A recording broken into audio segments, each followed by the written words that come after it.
Hello, critter protectors. Mr. Jim here, and welcome to Kids Animal Stories, a place where there's always a mystery and adventure around every single corner. If you love critters of all shapes and sizes, I need you on our Critter Protector team.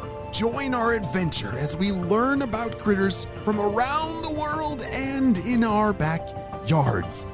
Well, my friends, are you ready for today's adventure? Me too, let's go!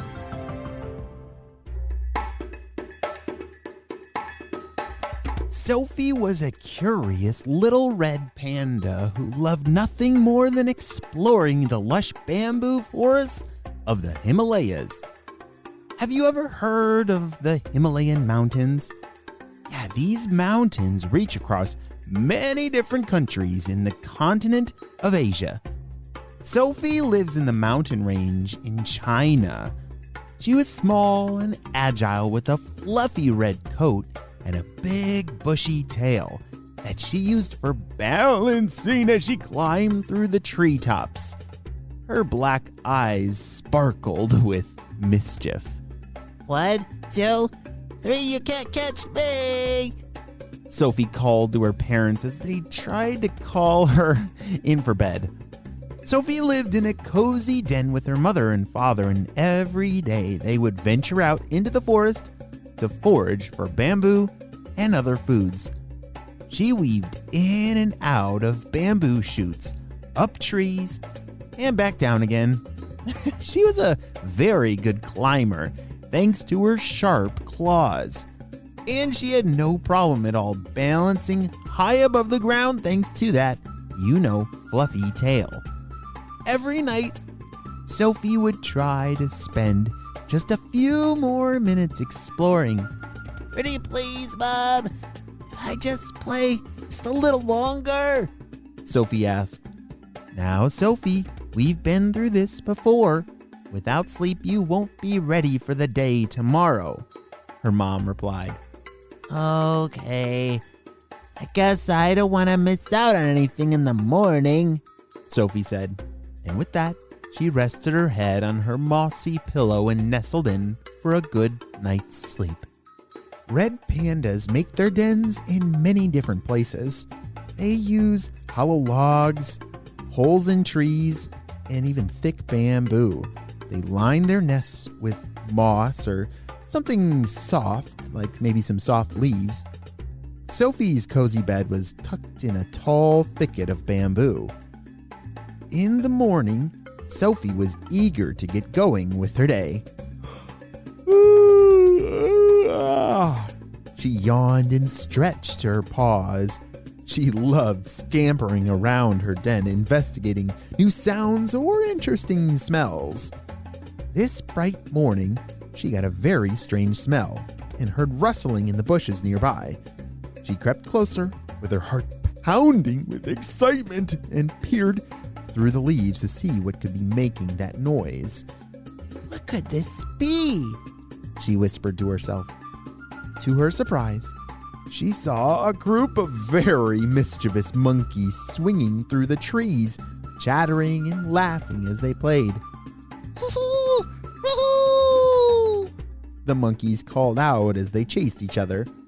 Sophie watched them for a while, mesmerized by their acrobatic moves, but then she heard her mother's voice calling her back to the den. Sophie, where are you? It's time for breakfast, her mother called out. Sophie sighed and reluctantly turned away from the monkeys, making her way back through the bamboo forest to the den. As she walked, she thought about the monkeys and wondered if she would ever get to play with them. Mom, I saw some monkeys this morning and I really wish I could play with them. Sophie tried to get her mom to understand. Well, maybe you'll see them again, Sophie. After some yummy berries and a bunch of bamboo for breakfast, Sophie tried to go back to where the monkeys were playing, but they were gone. I knew it. I wish I could have at least said hi. Sophie looked all around her home and didn't see or hear anything. She was feeling very disappointed. decided to head back home for the afternoon. She spent the rest of the afternoon feeling pretty sad. She even went straight to bed when her parents said so because all she could think about was playing with the monkeys and how she didn't get the chance. Just before closing her eyes, Sophie decided to gaze up at the stars.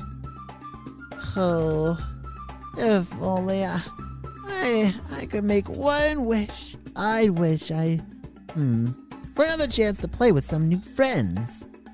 Sophie whispered quietly and tried to find a shooting star way up in the sky. Once, her mother told her that shooting stars were like lucky stars. She did need a bit of luck, she thought. As Sophie gazed into the sky, her eyes got very droopy, and she soon fell asleep. Oh dear, will Sophie get another chance to make some new friends after all? Will her wish come true, or will she be left disappointed? Oh dear, I really hope she doesn't leave disappointed. But we're gonna have to wait and see what happens on the next episode of Kids Animal Stories. We'll be right back after a brief word from our sponsor. Great job! You listened all the way to the end, and I want to give some hellos to some critter protectors. Hey, Jonas from Utah. Oh, and Elizabeth from Utah. We got John from South Carolina, Hewitt from Oregon, Jace from North Carolina, Brody from Oregon, and Una from Los Angeles, California. I'm so glad that you're all critter protectors. We could not protect all the critters without you, my friends. Well, you have a super duper day, and I'll see you on our next adventure. Bye!